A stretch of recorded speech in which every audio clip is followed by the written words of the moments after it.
अस्सलाम वालेकुम listeners. Novel इश्क की तलब बहुत ही बोल्ड नावल है। चलते हैं नेक्स्ट पार्ट की जानिब। लम्स की सांसें अटक चुकी थीं और क्या हो रहा था क्या नहीं वो मौफ होते ही दिमाग से बस एक आखिरी उम्मीद थी जो वो था। कहाँ है वो? फार्म हाउस में दाखिल होते कोई 7-8 कमरे थे जहाँ वो पागलों की तरह मलक को ढूंढ रहा था। मलक 2 सेकंड हैं तेरे पास वरना मैं ये जगह ब्लास्ट कर दूंगा। उसकी धाड़ इतनी थी कि मलक वॉशरूम में भी घबराया। 1 सेकंड ख़त्म हो गया। मलक ढूंढो अपने मालिक को वरना तुम सब भी बेमौत मारे जाओगे। वजदान गुस्से से पागल धाड़ रहा था और मलक सारे मुलाजम खौफजदा थे। मलक अपने गार्ड्स के बगैर था। इरादा था कि वो लम्स को यहाँ से लेकर अपने प्राइवेट हेलीकॉप्टर में फ़रार हो जाएगा, पर वो शख्स जो वजदान से बदला लेना चाहता था उसे डबल क्रॉस कर चुका था। ठीक है मलक, मर्जी तेरी, जो सोचते वो बोलो। रुको। वो पलटा, उसे देख झपटा। बोल कहाँ है मेरी बीवी? मैं तेरी जान ले लूँगा। मलक बोल मुसलसल उसे पीटते वो पूछ रहा था।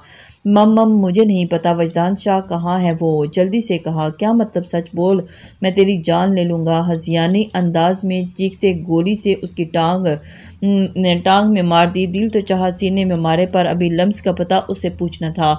बोल। उसकी गोली वाली टांग पर अपना शूज़ रखा। बता रहा हूँ, पीछे करो। वो ज़ियान लगारी तुमसे बदला जब के उस नाम पर झटके से छोड़ा था। ज़ियान? वजदान तुम ठीक हो? मुराद पुलिस के साथ वहाँ था नहीं, मैं बिल्कुल ठीक नहीं। मुराद ठीक नहीं? मुझे जाना, अगर उसे कुछ हुआ ना, कुछ भी नहीं, वो बचेगा। शोला बरसाती नजरें। मुराद को भी उससे खौफ आया था। वजदान कम डाउन यार, आंटी का फ़ोन आया था, अंकल भी परेशान थे। प्लीज़ इनको तो जवाब दो। वो पहली बार मुराद को बिल्कुल टूटा बिखरा सा लग रहा था। डैड तुम फ़ोन क्यों नहीं रिसीव कर रहे? हैरियत? वजदान तुम्हारी माँ कितनी परेशान है? और तुम? और लम्स? छोड़े मैं बात करती हूँ। वो फ़ोन खींचते बोली। लम्स कहाँ है और तुम कैसे हो? ठीक है ना? वो वजदान में कुछ पूछ रही हूँ माँ। वो लम्स? वजदान कहाँ है? वो गुस्से से और गम की मिली जुली कैफियत से चिल्लाई। जल्द वो पास होगी आपके पास, परेशान नहीं हो। टूटते बेरब्त लहजे में कहा। क्या मतलब पास होगी? कहाँ है मेरी बेटी? जबकि वानिया भी खौफजदा हुई। पास होगी आपके, कुछ नहीं होगा, प्लीज़ परेशान नहीं हो। वो अपनी माँ को दिलासा दे रही थी। फ़ोन बंद करते वो खौफज़दा सा था। ये दोनों नंबर ट्रेस करो और इतनी जल्दी इस्लामाबाद से बाहर नहीं जा सकता किसी सूरत। ये लास्ट कॉल चेक करो। कहाँ? उसका फ़ोन ऑन था। जीट सर ड्राइव करते वो साथ वाली सीट पर बैठे बंदे को हदायत दे रहा था। व्हाट? किसने दी ये? ओके तुम प्रेस कॉन्फ्रेंस अरेंज करो। I well manage. शाह ये सब क्या? न्यूज़ देखते वो सदमे में थी। संभालो खुद को। वो खुद जिल्लत के घड़े में थे और वो घर वालों को संभालने का कह रहे थे। तसल्ली दी जा रही थी। वो कहाँ है? मुझे मेरी बेटी घर चाहिए। किसने ये खबर दी है? शाह मुझ समझ रहे ना आप? उनकी आवाज़ में दर्द, तकलीफ़ और दुख सा मुलाजिम भी महसूस कर रहे थे। वानिया अपनी माँ को संभालो। वो बोलते जा चुके थे। एक क़यामत सी बरपा थी। तवील खामोशी जो तूफ़ान का पता दे रही थी। तुम लोग जानते नहीं हो, मुझे सबके नाकों चना चबवाऊँगा। कहा कहना टांग की दर्द से कराहते हुए एंटी करप्शन महकमे के बंदों की गिरफ्त में वो मचल रहा था जब एक भारी हाथ पड़ने पर उसकी आवाज़ हलक में ही दब गई। अब अगर तूने बकवास की ना तो तेरी दूसरी टांग में भी गोली मार दूंगा।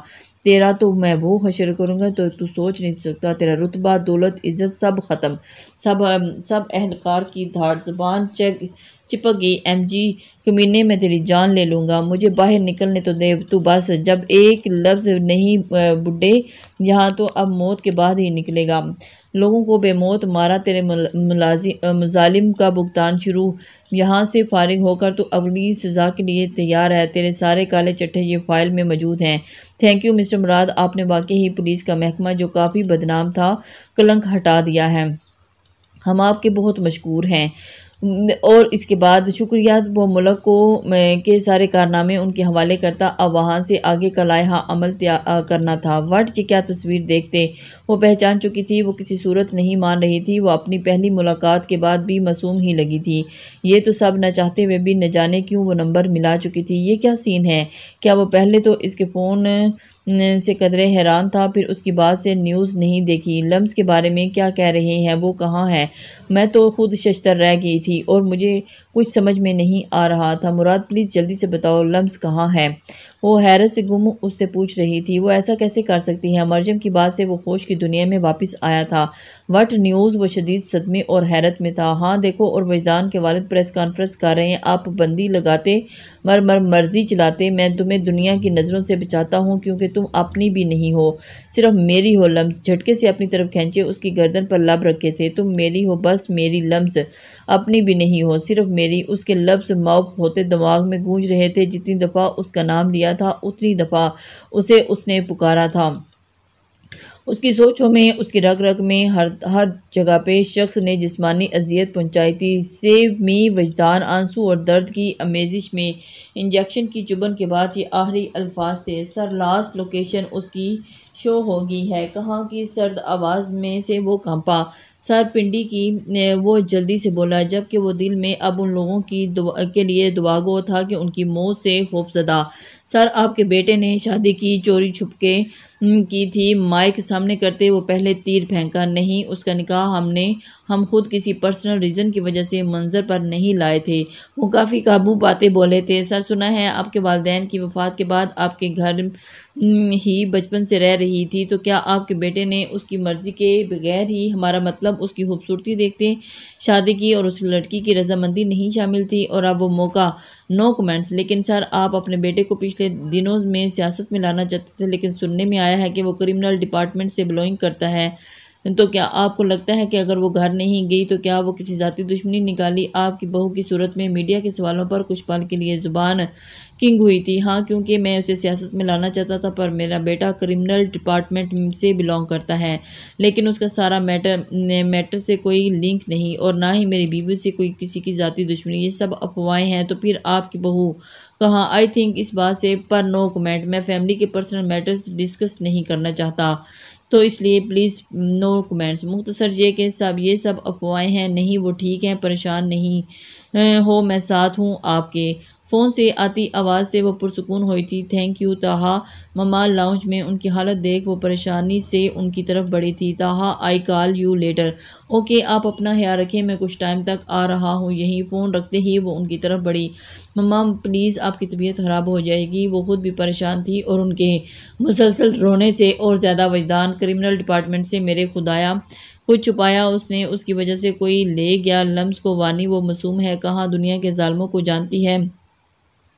मेरा दिल बंद हो रहा है। मम्मा मम्मा प्लीज़ जाओ, पानी लेकर आओ। पास खड़ी मेड से कहा, और ये मेडिसिन ले लें प्लीज़। मम्मा इतनी तबीयत ख़राब कर रही हैं। भाई, उसे कुछ नहीं होने देंगे। जिस फील्ड में वो है वो बहुत स्ट्रॉन्ग पुलिस है। बमुश्किल संभाल रही थी। बहुत सिर्फ 1 मिनट के बाद वो आ गया। यहाँ आपको नहीं छोड़ेगा। वो हड़बड़ा गया और उनको लग रहा था कि बस मौत आई कि आई, वो उनको नहीं छोड़ेगा। अंदर आया था कोई, वो नशे में मसरूर सा था। उसे देखा जो होशो हवास से बेगाना ज़मीन पर थी। वजदान शाह, उसे अंदाज़ा ही नहीं था कि अपना प्लान फेल होता महसूस हो रहा, और इतनी जल्दी वो आ जाएगा। अभी तो मज़ीद तकलीफ देनी थी। वो इतनी जल्दी उसे ढूंढ चुका था। यहाँ से निकल ले। आप के 2 अकाउंट और 2 इंडस्ट्रीज़ सील कर चुका है वो। इस टाइम में बेहतर है कि आप चले जाएं। वो बहुत जालिम है। देखा नहीं इन दोनों का क्या हाल किया था, और तुम उससे खौफजदा करोगे मुझे? वो बिगड़ा। इन्हें आप निकल लें तो बेहतर होगा, वरना इसका चेहरा देखकर ही आपको शूट कर देगा। लम्स के सूजे चेहरे की तरफ देखते कहा था, आज उसका गरूर टूटेगा अपनी बीवी की हालत देखकर। वो तो कहीं और ही पहुंचा था। पर सर, आपने तो इसे टच उससे बुरी सज़ा दी है। ये एहसास दिलाएगी उसे हर चीज़ का। सोचते हुए मुस्कुराया था। ये मुझे तकलीफ़ और चीखें बहुत सुकून देती हैं। जैसे इसकी कमीनी ने इस बार नाम बार बार लेकर मेरा दिमाग ख़राब किया, वरना शायद कोई अंदर नहीं जाएगा। 15 मिनट का रास्ता वो 5 मिनट में तय करता पहुंचा था। आई सेड कोई नहीं। वो बिल्डिंग के बाहर चीखा था पुरस्रार, पर सर अंदर ख़तरा है। वो बंदा ख़तरनाक है। और आपके लिए कैसे? डिपार्टमेंट के बंदों ने कहा, जो ज़ियान लगारी की तलाश में थे और वहाँ पहुँच चुके थे। कदम अंदर बढ़ाए थे। दिल अनजाने खदशों में बस नफ़ी कर रहा था। कहाँ है वो? बोलो। 2 बंदे ही वहाँ मौजूद थे जो शायद भाग नहीं पाए थे। वो वहाँ से हमें नहीं पता। हम कहाँ वो, वरना जिंदा तुम लोगों को कुत्तों के आगे डाल दूंगा। वजदान, फायर नहीं करोगे तुम। मैंने कहा था मेरे पीछे कोई नहीं आएगा। समझ नहीं आई थी। अपने पीछे मौजूद डिपार्टमेंट के लोगों को देखकर शदीद रंज था जो वहां तक पहुंच चुके थे। वजदान, जियान लगारी क्रिमिनल है। तुम्हारी बेतुकी जिद से आगे ही वो फरार है। यहाँ से वो किसी तौर पर भी जगह हाली नहीं कर रहे थे। मेरी बीवी उसके कब्जे में है। दफ़ा हो जो यहाँ से। तुम सब खाली बिल्डिंग की दरो दीवार उसकी चीख ज़्यादा आवाज़ गूंजते वापस पलट कर आ रही थी। कहाँ है वो? बोलो, वरना तुम जान से तो जाओगे। तुम्हारी फैमिली का भी वो हशर बिगाड़ दूंगा। तुम सोच भी नहीं सकते। वो एकदम उनको धमका रहा था। Calm down वजदान। वो चारों खड़े उसे स्टेबल करने की कोशिश में थे जिनके लिए जिज्ञान के बारे में पूछना ज़रूरी था। Shut up. अगर कोई दरमियान में बोला तो तुम पहले सब को शूट करूंगा, बाद में भाड़ में जाए। वो उसे कब्र से भी निकाल लाऊंगा। बोलो कहाँ है वो? ज़ुबान वो जियान का नहीं पता। वो लड़की, वो खौफज़दा था। कहाँ है? बोल। आपके गन उसकी कनपट्टी पर तानी थी। वो ऊपर है, लेफ्ट साइड पर बने रूम के अंदर। वो उसको बता चुका था। थके कदमों से वो सीढ़ियां चढ़ते अंदर बढ़ा था और उसके बेहोश ज़मीन पर पड़े वजूद को देखकर कदम लड़खड़ाए थे। Sweetheart, no please sir, I said leave. उसकी धाड़ से वो बंदा बाहर चला गया और उसकी फटी आस्तीन पर छलकती निशान ज़दा बाजू, उसके चेहरे पर थप्पड़ों के निशान और उसकी बिखरी छाल और उसके बिखरे बाल। वो वही बैठ चुका था और उसकी शाल उठाकर लपेटी थी। होश में आते उसे सीधा किया और उसे अपनी बाहों में उठा लिया। वजदान को प्लीज़ लम्स उठो, मैं कह रहा हूँ ना। आंखें खोलो, मैं जान ले लूँगा तुम्हारी। घुटनों के बाल वो उसके होशो हवास से बेगाने वजूद पर झुकते बोल रहा था। नो जान, प्लीज़ मैं मर जाऊँगा। तुम बोल क्यों नहीं रही हो? वो होशो हवास में कब थी जबकि वो उसे दूर ही दीवाना होते देख रहे थे। खुद मैं बींचा था और मुझे डर लग रहा है। वजदान, तुम जो कहना चाह रही हो मुझे मैं वो नहीं सुनना। सुबह के ही अपनी बात याद आई थी। आई एम सॉरी, सज़ा देनी ना मुझे। मैं तैयार हूँ रुखसती नहीं करनी। मैं मत करो पर, लेकिन अपने आप को पास नहीं आने देना। मुझे नहीं आऊँगा पर मुझे प्लीज़ उठो, मैं मर रहा हूँ। तुम सुन क्यों नहीं रही यार? एहसास है तुम्हें कभी भी नहीं करती। तुम मेरा हमेशा तकलीफ़ देती हो। मुझे क्यों कर रही हो? उसके सूजे चेहरे पर झुका था। आंसू उसके चेहरे को भिगो रहे थे। उससे आती महक अपने गिर्द महसूस करती तकलीफ़, दर्द, बेहोशी में भी वो उसे महसूस कर चुकी थी और उस पर तपश लम्स जा बजा उसके चेहरे और गर्दन पर महसूस हो रहे थे, पर वो जाकर भी हिलने की हिम्मत नहीं कर पा रही थी।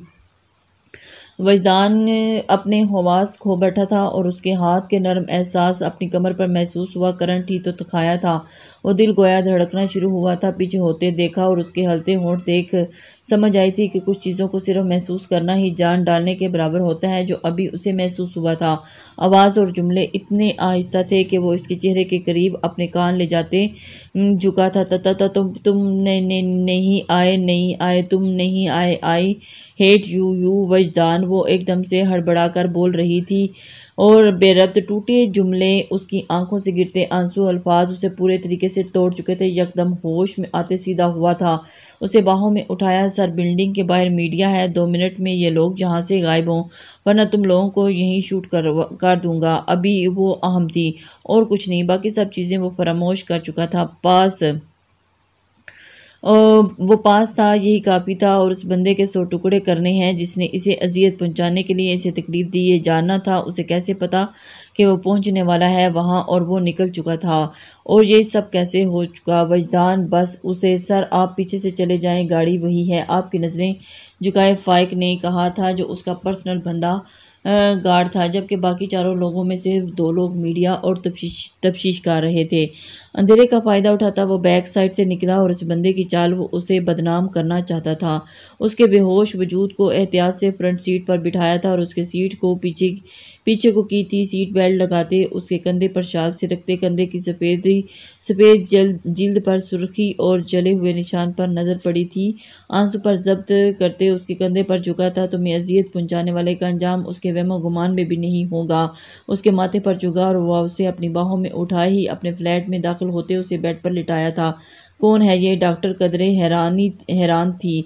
चेकअप करने के बाद पूछा। बीवी है मेरी। इसके सवाल पर जवाब दिया। आपको क्या लगता है क्या हुआ होगा? डॉक्टर के सवाल ने उसे कुछ पल सोचने पर मजबूर किया। फिर एकदम से क्या था, लंबी सांस खारिज की थी। मुझे सिर्फ इतना पता है कि वो मेरा सुकून, मेरी जान, मेरी ज़िंदगी का अहम हिस्सा है। वो कल भी मेरी थी और आज भी मेरी है। पर सुकून लहजे में कहते डॉक्टर को हैरान कर चुका था, क्योंकि जो इसका बिखरा हुलिया था उसे कोई भी कुछ अख्ज़ कर सकता था। क्या आप जानते हैं कि इसके साथ बात दानिस्ता छोड़कर उसे फिर से आजमाया था। मुट्ठी पीछी थी, माथे के 2 बल वाज़िया हुए थे। नज़र अंदर बेड पर लेटे उसके बेजान मासूम चेहरे पर डाली थी। अल्फाज तराशे थे और सिर्फ 3 लफ्ज़ अदा किए थे कि वो मेरी है डॉक्टर। एक नज़र उस शख्स के बेचैन तासुरात देखे वो गोया हुई थी। She is fine. बाएं आंख से कब्ज़ का जब्त किया। आंसू बर्ड के बालों में खो गया था और इस लम्हे सुकून उतरता महसूस हुआ था। फिज़िकली काफ़ी तकलीफ देकर टॉर्चर किया है। वो बज़ाते खुद ठीक हैं, बस हैवी डोज ड्रग दी है। सुबह तक होश आ जाएगी। शायद अभी उस मामले के बाद वो कुछ अर्सा नामर रिएक्ट ना करें। काफ़ी हद तक पुरसुकून हुआ था। ये बात बाहर नहीं जानी चाहिए, कुछ सोचते हुए कहा था। जी। डॉक्टर के जाते ही उस पर नज़र डालते बालकनी में आया था। घर इन्फॉर्म किया कि वो कुछ टाइम तक आ रहा है। उसे ऐसी हालत में अभी नहीं लेकर जाना था। आज हुए वाक़या और उसकी हालत ने उसके कहर को आवाज़ दी थी और सबसे ज़्यादा उस चीज़ का गुस्सा वो शख्स की शक्ल नहीं देख सका, जो जाने कैसे ही पहले फ़रार था और पर ज़्यादा दिन नहीं। स्याह जीन्स की पॉकेट में से लाइटर निकालते सिगरेट सुलगाई थी उसने और फिर धुआं खामोश माहौल की फ़िज़ा में छोड़ते फ़ोन पर नंबर मिलाया। हम ठीक हैं, इस न्यूज़ एंकर से उगलवाओ इसके बारे में, अगर नहीं उगलता तो मार दो जलील को, सर्द लहजे में कहा। बट सर, उसके छोटे छोटे बच्चे हैं। फ़ाइक खूबसदा सा बोला। तुम्हारी फैमिली में कितने लोग हैं? पुरइसरार लहजे में पूछा। सर मैं खुद शूट करूँगा, आप परेशान ना हो, मैं खुद संभालूंगा। फ़ाइक माथे का पसीना साफ करते फौरी बोला। लास्ट चांस, आइंदा गलती से भी किसी की हमायत में ना बोलना। जी सर, ख्याल रखूँगा। वो फ़ोन पर भी उसकी आवाज़ से खौफज़दा था, जैसे वो सामने हो।